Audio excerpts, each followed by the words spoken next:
Boa noite a todos. Sejam todos muito bem-vindos a essa noite especial. O Estatuto segundo, o artigo 2º do Estatuto do Centro Espírita Antônio de Pádua, consagra este dia de 13 de junho, como dia da solenidade máxima, por dois motivos. Um, porque é a data, do tradicional dia de Santo Antônio, fixada essa data em razão do desencarne de Antônio de Pádua em 1231. E porque neste dia, lá nos primórdios do século, século passado já, num dia 13 de junho de 1920, um grupo de trabalho que já funcionava aproximadamente 10 anos, decidiu fundar essa instituição religiosa espírita. Então, nós temos data da solenidade máxima, com muito carinho. E hoje, esse dia vai ser comemorado de forma diferente. Adoraríamos estar presentes na casa de Antônio, nos abraçando, comemorando juntos, com os corações tão amigos, tão queridos. Mas os tempos são diferentes, o tempo requer cuidado, atenção. E hoje faremos assim, dessa forma, virtual, aproveitando essa facilidade, esse instrumento que é a internet, que permite que nos aproximemos virtualmente dos corações tão queridos, neste dia de festa, que é festa dos dois planos da vida.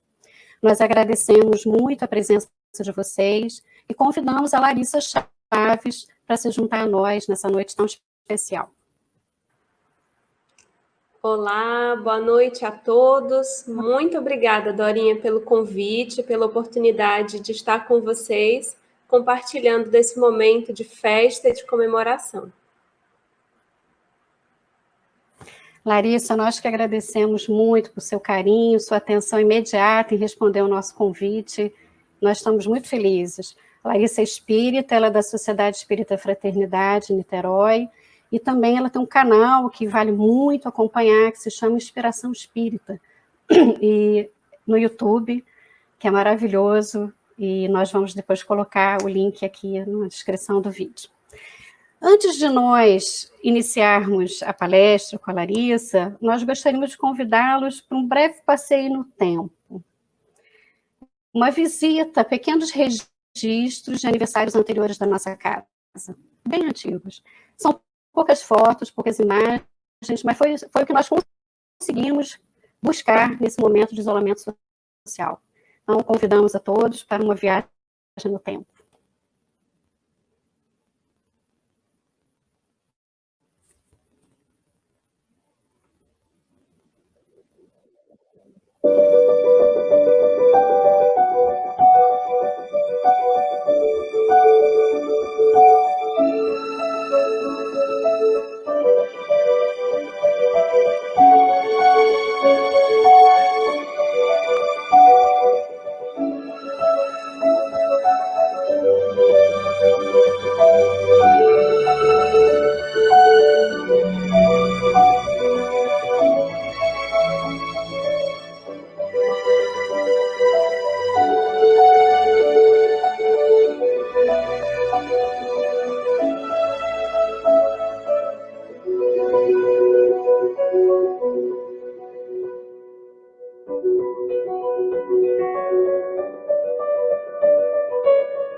Vamos chamar a Larissa, então, para começarmos. Ela tá aí. Vamos começar a nossa palestra, sim, claro, não podemos deixar de fazer antes a nossa prece inicial. Um breve registro aqui, nós estamos comemorando o nosso centenário, que é também o centenário da gripe espanhola. Então, fica aqui a certeza para todo mundo que tudo passa, né? Esse momento que nós estamos vivendo agora, de isolamento social, de recolhimento, sem poder estarmos juntos com os corações queridos, abraçarmos fisicamente, tudo passa.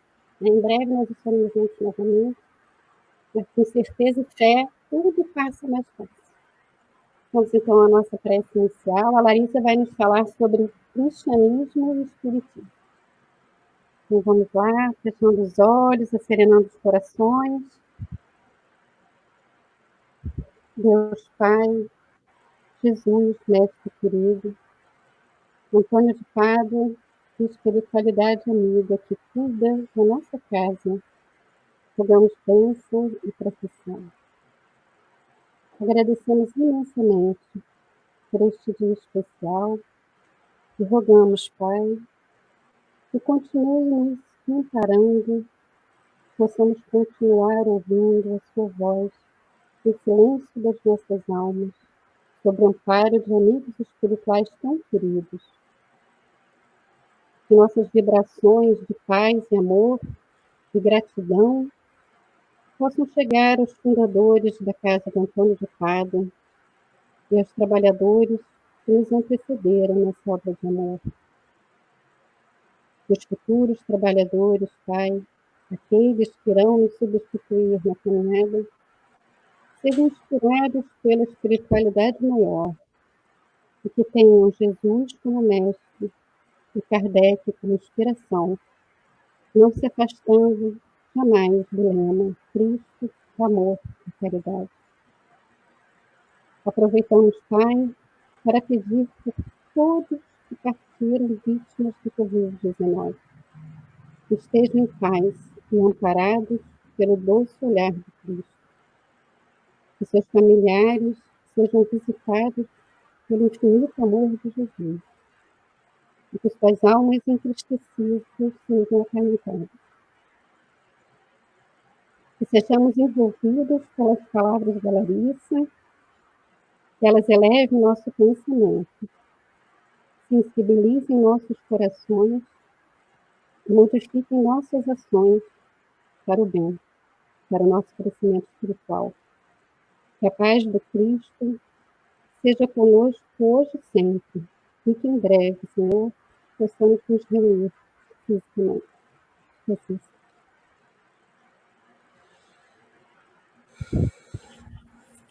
Obrigada, Larissa. Agora vocês ficam com ela. Ficaremos todos. Obrigada, Dorinha, mais uma vez, muito obrigada por esse convite. Boa noite a todos. Eu me sinto realmente muito honrada, muito grata por esse convite, por essa oportunidade. Quando uma casa espírita, uma casa de Jesus, completa 100 anos de fundação, sabendo que 10 anos antes já existiam trabalhos, já existiam atividades, mas 100 anos é realmente muito tempo. 100 anos é tanto tempo que eu, que tenho 31 anos, teria oportunidade de ter participado da fundação da casa, ter retornado agora para participar desse centenário. Então, quantos corações, quantas pessoas, quanto suor, quantas lágrimas, quanta dedicação teve lugar ao longo destes 100 anos. Toda a nossa gratidão a todas essas pessoas, a todos esses trabalhadores que vieram antes de nós, semeando, trabalhando a terra, os caminhos, abrindo espaço para que agora, hoje, com tantas facilidades, nós pudéssemos falar do Evangelho de Jesus, falar da doutrina espírita, sem medo, sem receio, abertamente. E hoje, nós gostaríamos de falar sobre esse livro, Cristianismo e Espiritismo, de Leon Denis. É uma obra que merece os nossos estudos e a nossa dedicação.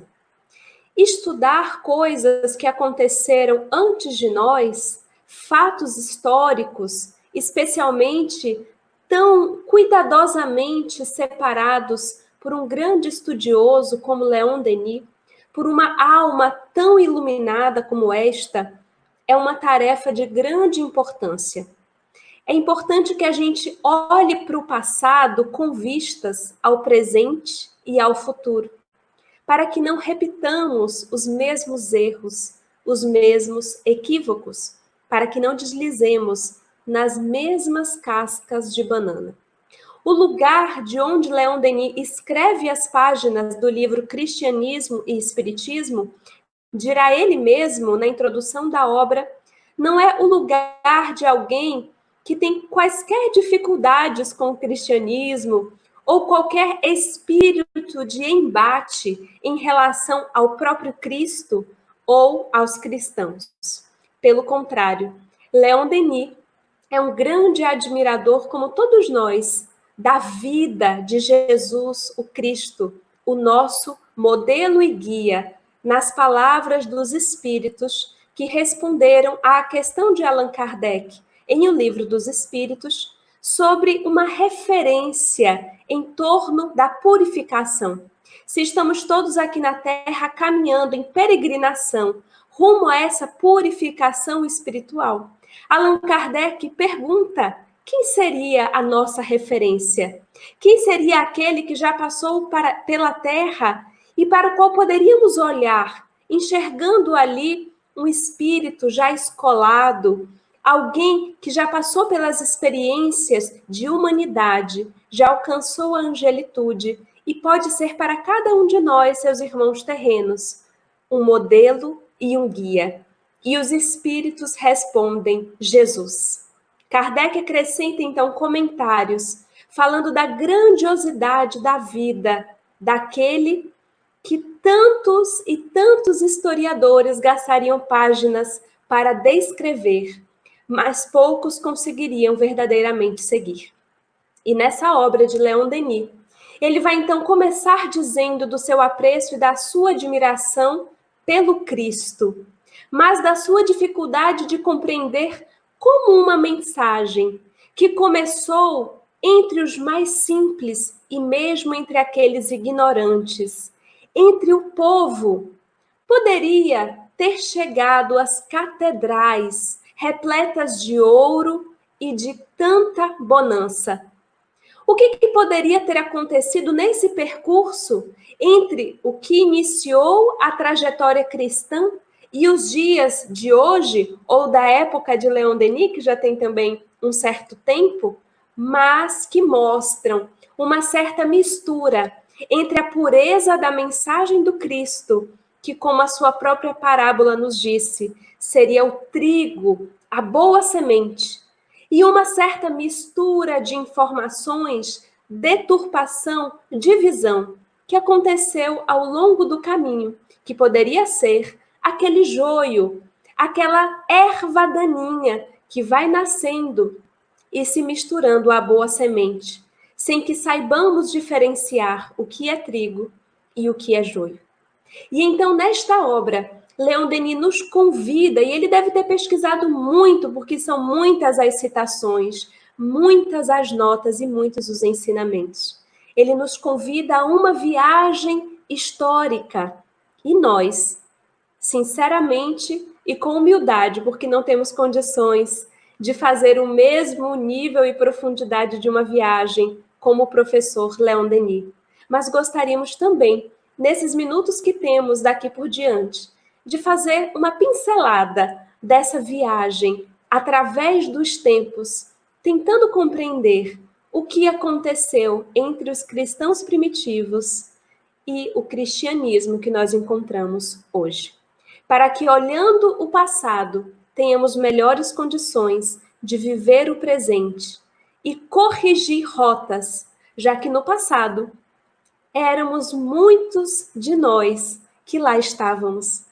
Então, quando apontamos os equívocos, possivelmente estamos falando de nós mesmos ou de alguns próximos a nós que talvez tenham caído, se equivocado, deturpado a mensagem, quem sabe, por influência da nossa própria incompreensão. Na época em que o governador espiritual da terra, Jesus, o Cristo, aqui esteve, ele pregou no Oriente a uma grande parte de pessoas que não eram alfabetizadas, que não tinham condições de fazer arquivos e grandes anotações em torno das suas mensagens. Então, o primeiro método de propagação dos ensinos de Jesus, da boa nova, das boas notícias sobre o reino de Deus, trazidas à terra por aquele que escolheu trabalhar junto ao seu pai na carpintaria, e por isso mesmo ficou conhecido como o carpinteiro, termo que era utilizado às vezes até de forma pejorativa, para falar da sua simplicidade, para falar da sua pouca cultura, sem saber que ali estava reunida toda a cultura necessária para o progresso da humanidade. Então Jesus falava, e o seu ensino foi propagado inicialmente através da oralidade, que era a forma que também o Antigo Testamento, entre o seu povo, os judeus, visto que Jesus era um judeu, nasceu como judeu e viveu como judeu, e a forma de tradição e de transmissão dos ensinamentos era eminentemente oral.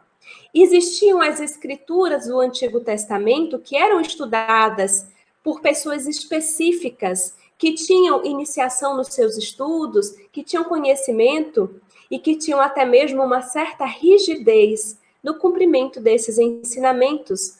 Alguns momentos, inclusive, nós encontraremos Jesus chamando a atenção, advertindo os fariseus, advertindo aqueles iniciados nas Escrituras, que cobravam tanto a retidão dos outros, mas que por dentro tinham ainda muito a ser purificado.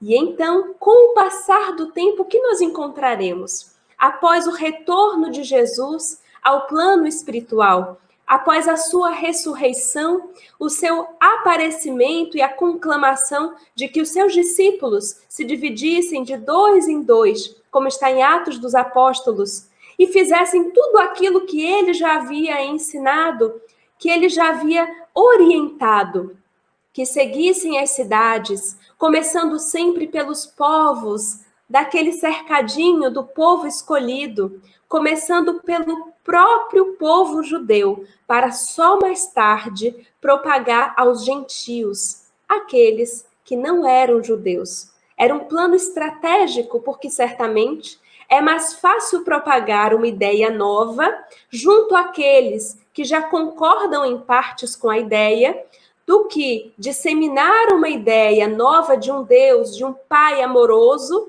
para aqueles que ainda cultuavam vários deuses, como acontecia com grande parte dos gentios, que tinham toda uma influência do paganismo.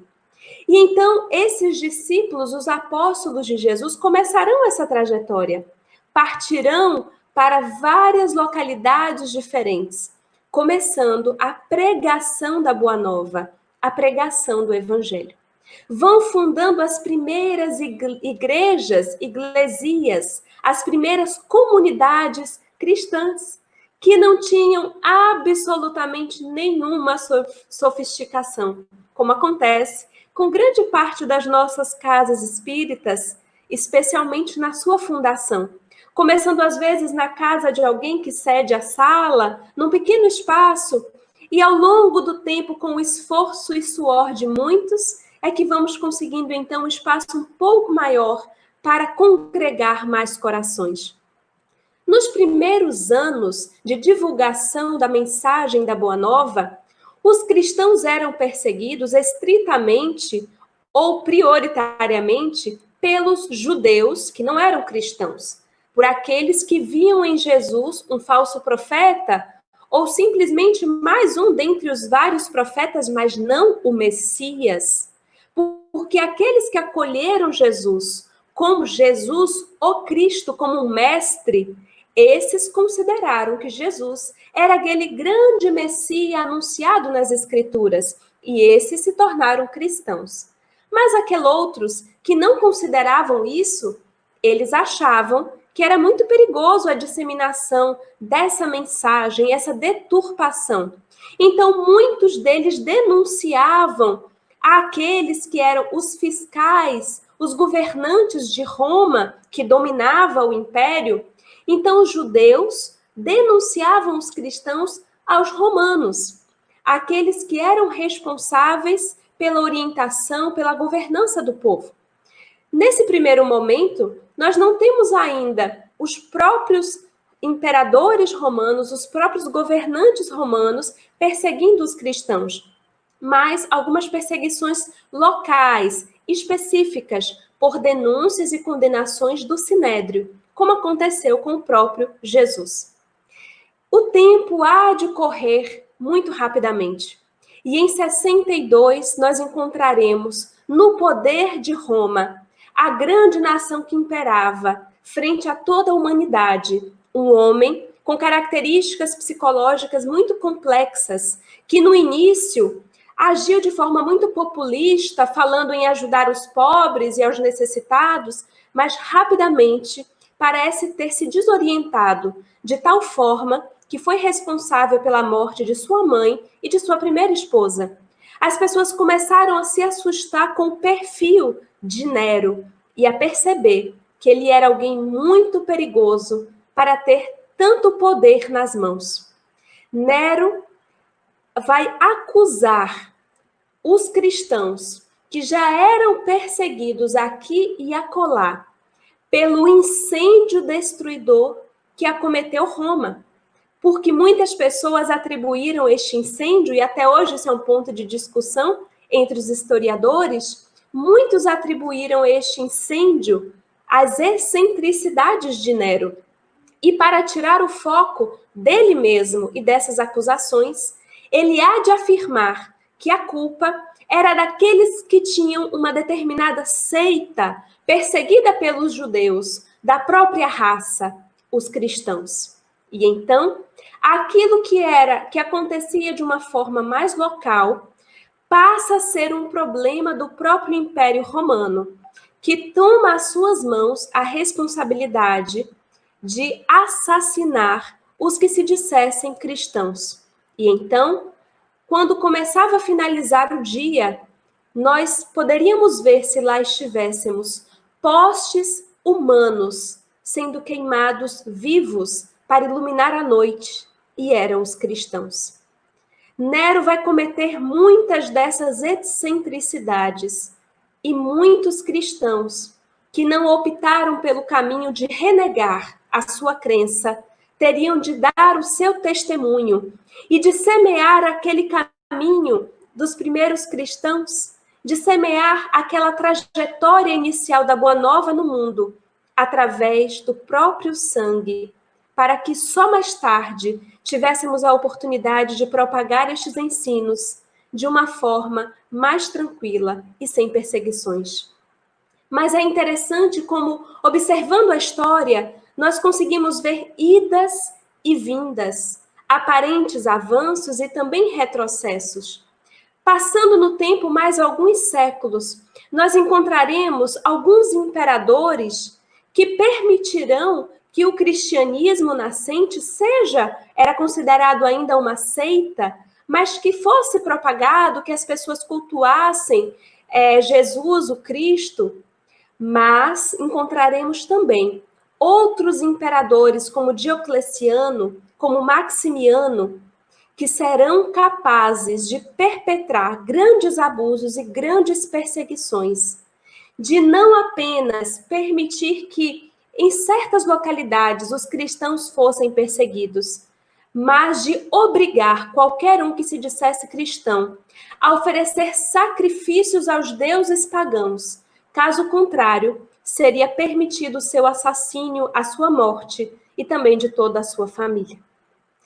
Então, só muito mais tarde, provavelmente lá pelo ano de 313, quando Constantino I assume o poder, aquele que mais tarde dará o nome à cidade hoje de Istambul, que era a antiga Constantinopla, esse Constantino vai trazer uma grande novidade ao seio do cristianismo primitivo, porque ele era um imperador romano e foi considerado o primeiro imperador romano a se dizer cristão, e por isso diminuir as perseguições e os conflitos no que tange à crença em Jesus, o Cristo.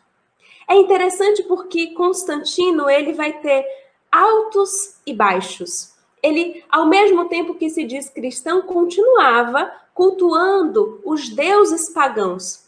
Existia um certo desejo dele, porque contam os historiadores que a sua mãe era inclusive cristã, sua mãe Helena, mas que ele estava ainda dividido entre a tentação do poder, entre fazer aquilo que pudesse atrair mais olhares.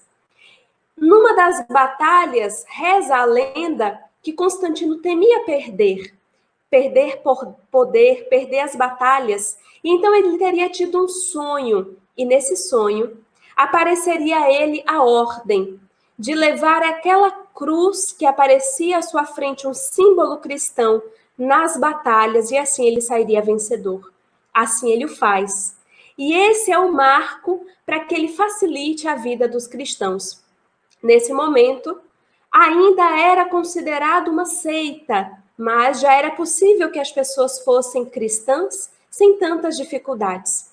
Mas percebendo as pessoas nessa época que aquelas escrituras, aquelas anotações em papiro traziam grandes divergências, não existia como temos hoje um livro que concentra todas as escrituras, ou melhor, algumas das escrituras, mas existia uma multiplicidade de anotações, uma multiplicidade de evangelhos, muitos desses que mais tarde seriam considerados apócrifos, não seriam reconhecidos, e poderíamos dizer que a cada igreja teríamos novos evangelhos e novos ensinamentos.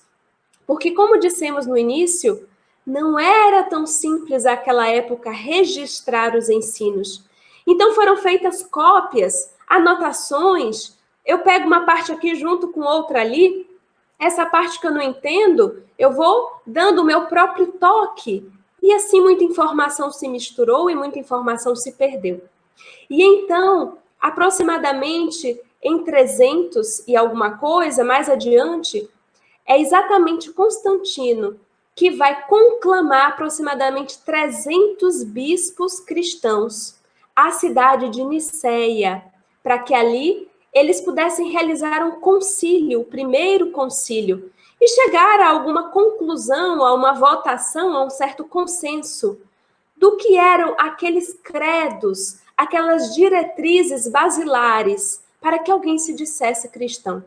Já haviam ali grandes divergências. Inclusive, havia um grupo chamado Arianos, que rivalizava com um grupo que se intitulava Católicos, porque os católicos já traziam aquela crença na Trindade, Pai, Filho e Espírito Santo, e em Jesus, sendo exatamente a mesma coisa, sendo feito exatamente da mesma constituição, da mesma natureza que Deus.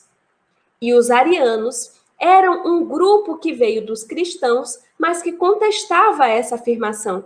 Porque em todas as épocas sempre tivemos grupos e subgrupos. Sempre tivemos uma ideia central e diferentes disseminações, diferentes ideias. E os arianos achavam que, apesar de Jesus ser sim um ser grandioso, admirável, ter vindo à Terra em missão, em nome de Deus, mas que ele não seria o próprio Deus. E isso criava para o grupo dos católicos, no ponto de vista deles, um grande problema, porque eles compreendiam que só era possível adorar um Deus. E se Jesus não fosse Deus, como eles poderiam então adorar esse Jesus? Seria uma heresia. Então, para eles era necessário, na crença deles, que fosse aprovado no Concílio de Niceia a natureza de Jesus, considerada por eles como sendo a mesma natureza de Deus. Esse é um dos pontos trazidos por Leon Denis na obra Cristianismo e Espiritismo, um dos pontos que começará a mudar os rumos, a trajetória do cristianismo. Ao mesmo tempo que o cristianismo começa a sair daquele cenário de perseguições, começa a ter espaço para propagar a sua crença, para vivenciar os ensinamentos à luz do dia, podendo sair das catacumbas, podendo sair dos esconderijos, sem medo de virar um poste em chamas, as deturpações, as diferenças começam ali a aparecer. Porque não constava no Evangelho e nas anotações até então existentes essa informação de que Deus e Jesus tivessem a mesma natureza, mas a partir de uma reunião de bispos com interesses de manter determinados pontos da própria crença, essa informação será adicionada. Mais tarde, aproximadamente em 380, teremos uma outra figura importante, Teodósio. Teodósio vai favorecer a crença cristã como a religião oficial do Império Romano. Isso muda absolutamente tudo. Observem, aquilo que começa nas catacumbas, que começa na sala de Pedro ou na casa da sogra de Pedro, de forma muito simples, entre pessoas muito simples, é agora a religião oficial do Império Romano. Então, imaginemos, se o imperador vai a uma reunião ou a uma igreja, a uma comunidade cristã, existem certas coisas que precisarão se modificar para receber o imperador. Se o imperador vai adentrar nessa seara, então é necessário que haja incenso, é necessário que haja pompa, é necessário que haja um sacerdote e que as roupas sejam modificadas, que rituais que eram associados ao paganismo, a Roma, sejam adicionados e que, inclusive, uma catedral nos moldes greco-romanos seja erguida para abarcar o Império Romano. Então, não é o Império Romano que se molda às diretrizes do cristianismo primitivo, mas é o cristianismo que agora nada mais tem de primitivo e que vai, aos poucos, se moldando ao próprio Império Romano, aos desejos dos seus imperadores para sobreviver. Mais uma vez encontraremos, assim como nos judeus, no judaísmo, havia uma certa mistura, uma convivência entre o cenário político, as legislações, e o cenário religioso, nós encontraremos agora o cristianismo dando seus primeiros passos neste mesmo cenário que apresenta muitos perigos, como podemos observar na história. Porque surge a figura de um papa, de um pai, de um padre, de uma figura sacerdotal eminente, que precisava ser esta figura centrada em Roma, para que Roma não perdesse a sua atenção, para que Roma não perdesse os holofotes. E esse papa, esse sacerdote máximo, terá poderes, não apenas no que tange aos aspectos religiosos, mas também influência na área política. Todas as vezes na história da humanidade em que observamos a política e a religião se misturando, nós encontramos alguns deslizes e algumas dificuldades. Porque sabemos que todos nós, ontem e hoje, temos ainda a vaidade, o orgulho, o egoísmo, e então o interesse pessoal começa a passar à frente do desejo de auxiliar, do desejo de curvar-se diante da própria vontade para servir a Deus, para servir a Jesus. Então, uma sucessão de joio e de erva daninha começa a germinar no seio da igreja. Teremos inquisições, teremos a cobrança de terras, de dinheiro para alcançar o reino dos céus, aquele mesmo que Jesus havia nos dito, que não vem com as aparências exteriores. Muitos serão os grupos que lutarão contra esse movimento, contra o abafamento do trigo diante de tanto joio. Muitos serão aqueles que alertarão em relação a tudo aquilo que acontecia e mostrarão que, na realidade, Jesus, o Cristo, permanecia crucificado.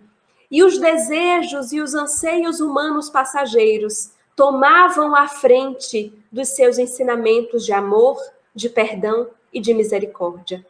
E então, muito tempo depois, entre o dobrar do século XII para o século XIII, teremos um pequeno poverelo de Assis, vindo à terra não sozinho, mas trazendo consigo toda uma falange de espíritos grandiosos que se fizeram pequeninos para relembrar, através da própria vida, a mensagem de Jesus, aquele a quem ele já havia servido em outros tempos, na personalidade de João, o evangelista. Então, nós encontraremos em Assis o início de um marco divisório, quando as pessoas tinham agora a oportunidade de enxergar a discrepância entre a vivência simples, humilde, servindo aos pobres, conclamando a mudança interior e a submissão à vontade de Deus, exemplificada e testemunhada por Francisco de Assis e por aqueles da sua ordem que o seguiriam vida afora, e a opulência e os desmandos da igreja na Idade Média. Naquela hora mais escura da noite, quando sequer conseguíamos ver direito as estrelas, e estrelas luminosas desceram dos céus, da espiritualidade superior, e vieram iluminar a terra. Porque também, entre o dobrar do século XII para o século XIII, numa cidadezinha em Lisboa, Portugal, que naquela época não tinha ainda assim tanto deslumbramento como viria a ter depois, nascerá numa família muito abastada, de uma mãe muito religiosa e devota a Jesus, o pequeno Fernando de Bulhões, que desde o início já mostrava o seu fascínio pelos pequeninos, pelos simples, acompanhava sua mãe quando ela ia entregar comidas e auxiliar os necessitados, e já sabia desde aquela época que a sua vida seria devotada àquele mesmo Jesus, que nada daquilo que tinha, que nenhum daqueles desejos da sua família para continuar com aquela trajetória de opulência, de ajuda aos necessitados, mas de manutenção daquele status, aquele não era o seu caminho. Ele vai estudar em escolas religiosas, vai seguir métodos e seguir freis que falavam da vida reta, da necessidade de resgate, do monastério, de uma vida de contemplação, de silêncio. Vai criticar duramente aqueles que conviviam com a pobreza e nada faziam. E então, quando ele já estava chegando à vida adulta, um grupo de franciscanos que seguia para o Marrocos, para a pregação do Evangelho, passará nas imediações de Portugal, onde vivia Fernando de Bulhões, e ele então vai se encantar com aquela proposta, vai ficar curioso e ansioso para conhecer o fundador daquela ordem, Francisco de Assis. Tempos depois, aqueles que haviam ido a Marrocos retornam apenas os seus despojos, se tornam mártires porque foram lá assassinados. E um chamado muito forte toca o coração daquele pequeno Fernando de Bulhões, que então vai se reunir à ordem dos franciscanos e se chamará, a partir de então, Frei Antônio. Frei Antônio vai ter uma identificação tão grande com a proposta, que mesmo sendo um grande estudioso, um grande conhecedor das Escrituras, vai aceitar curvar-se à humildade, aos jejuns, a tudo aquilo que era necessário quando se entrava numa ordem tão austera, tão simples, quando o radicalismo era viver a proposta de Jesus em toda a sua essência. E Antônio assim o fará. O próprio Francisco de Assis ficará deslumbrado quando observar que naquele humilde servo chamado Frei Antônio existia um espírito de escola, grande conhecedor das Escrituras, porque Antônio será conhecido também pela sua erudição. Quando ele abria a boca para falar, todos silenciavam.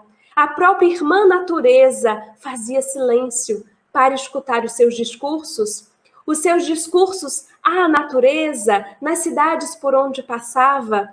Ele era um grande estudioso. E Francisco, inclusive, vai convidá-lo para ensinar sobre as escrituras aos outros franciscanos, aos outros freis, muitos dos quais não tinham grandes conhecimentos nessa área, eram apenas corações devotados ao amor e à simplicidade. E então, Antônio, que nasce em Lisboa e viverá mais tarde em Pádua, lá mesmo na Itália, ficará conhecido como Antônio ou Santo Antônio de Lisboa ou Santo Antônio de Pádua. Registra-se entre os estudiosos da Igreja Católica, os teólogos, que a canonização de Antônio foi a mais rápida já registrada no seio da Igreja, porque tantos foram os milagres e os acontecimentos que eles não saberiam explicar, realizados por aquela personalidade ainda em vida, que apenas 9 meses após o falecimento ou a desencarnação de Antônio, em Pádua, no dia 13 de junho, é que ele virará, aos olhos da Igreja Católica, Santo Antônio de Pádua. É interessante porque nós espíritas não contemplamos, não vislumbramos essa ideia de santidade da mesma forma, mas a palavra santo faz todo sentido para uma personalidade como essa, para uma personalidade como a de Francisco de Assis, porque santo, na origem da palavra, é alguém que foi separado das coisas do mundo para viver puramente, para viver para Deus e para as coisas de Deus. E estes seres, neste sentido, são verdadeiramente santos, verdadeiramente apartados de toda ignomínia, de todos os enganos e desmandos do mundo, para viver especialmente para Deus e para Jesus, o Cristo. Queridos irmãos, nestes dias tão desafiadores, quando a doutrina espírita já chegou à Terra, organizada por uma falange de espíritos superiores e tendo em Allan Kardec, aquele homem encarnado na Terra, com a capacidade pedagógica, lógica, racional de organizar tantos conhecimentos, nós necessitamos voltar os nossos olhos a estes irmãos nossos mais experientes que conseguiram dar os seus testemunhos aqui na Terra, que não apenas falaram, mas vivenciaram tudo aquilo que acreditavam. Se nós não temos condições de viver o Evangelho na radicalidade, na totalidade, com toda a força de um Santo Antônio de Pádua, de um Frei Antônio, de Francisco de Assis, que tanto admiramos, que no cadinho doméstico, no nosso grupo espírita, nas oportunidades do trabalho, da sociedade, da própria internet, sejamos nós, estes seguidores, não apenas da boca para fora, mas da vida adentro, que cada um dos nossos sentimentos emanados nesse momento para a Terra, que cada uma das nossas palavras, das nossas atitudes, diante de tudo que acontece no cenário político, no cenário religioso, no mundo onde ainda existe preconceito, racismo, onde pessoas ainda são assassinadas pela cor de sua pele, que sejamos cada um de nós mensageiros através da nossa vida, dos nossos pequenos atos cotidianos, da mensagem de amor, de perdão, de misericórdia, trazida à Terra através de Jesus, o Cristo, e de todos aqueles que souberam testemunhar a grandiosidade e a força da fé cristã. Nós, os espíritas, não nos opomos a quaisquer crenças, que nós não nos tornemos perseguidores porque sabemos como é difícil ser perseguidos, que não sejamos aqueles que apontam o dedo para falar dos erros e da pequenez do outro, mas aqueles que refletem sobre a própria pequenez, sobre as próprias dificuldades. caminhando para o final da nossa fala, gostaríamos de ler um trecho de O Livro dos Espíritos, que está em Prolegômenos, assinado esse trecho que leremos, por São João Evangelista, Santo Agostinho, São Vicente de Paulo, São Luís, o Espírito de Verdade, Sócrates, Platão, Fenelon, Franklin, Swedenborg e etc, e etc.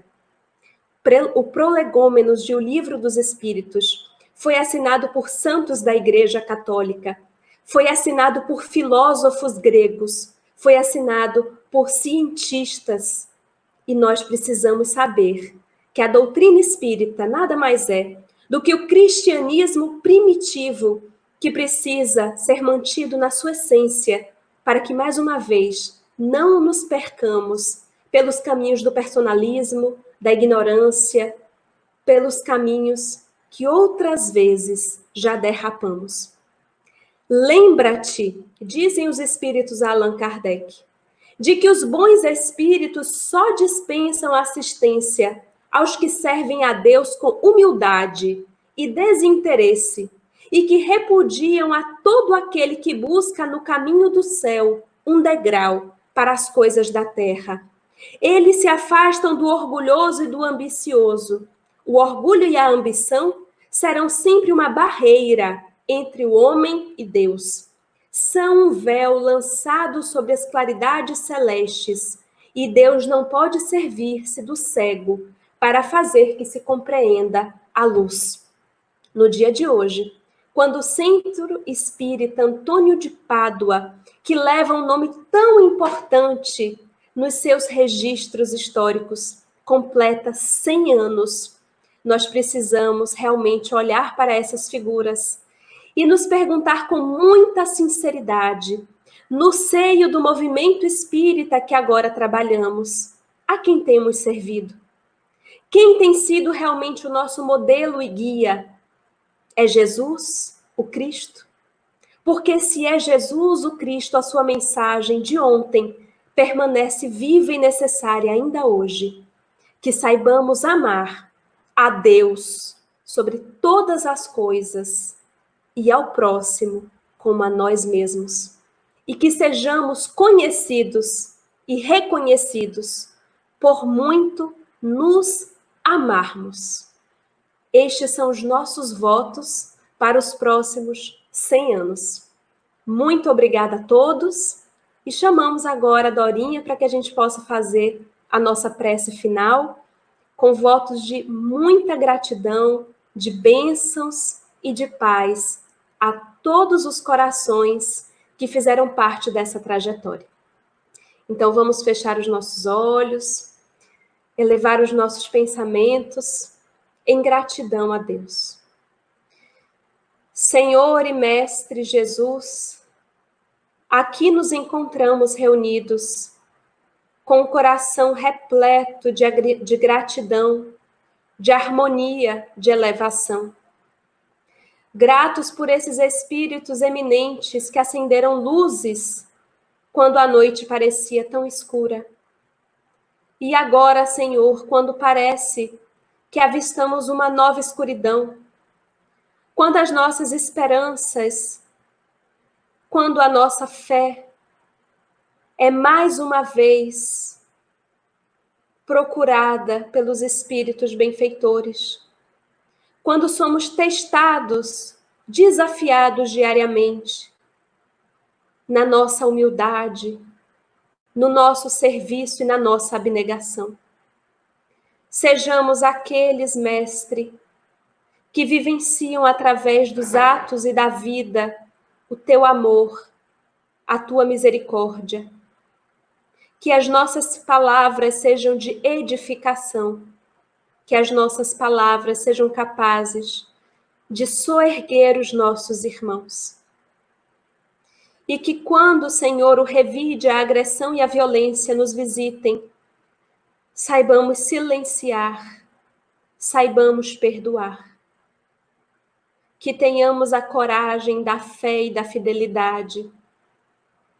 E que não mais caiamos nos mesmos descalabros de outrora, quando movidos pela vaidade, pelo orgulho e pelo egoísmo, fizemos a nossa própria vontade e não a tua. Que a partir de hoje e sempre, Senhor, faça-se através de nós a tua vontade, como disse Maria na visita de Gabriel. Faça-se na serva a vontade do Senhor. Que assim seja, graças a Deus.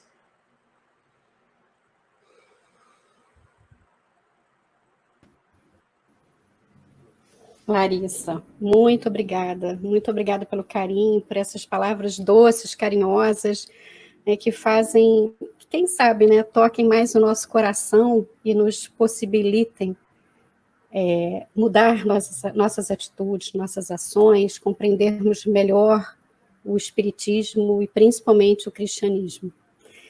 Muito obrigada mesmo.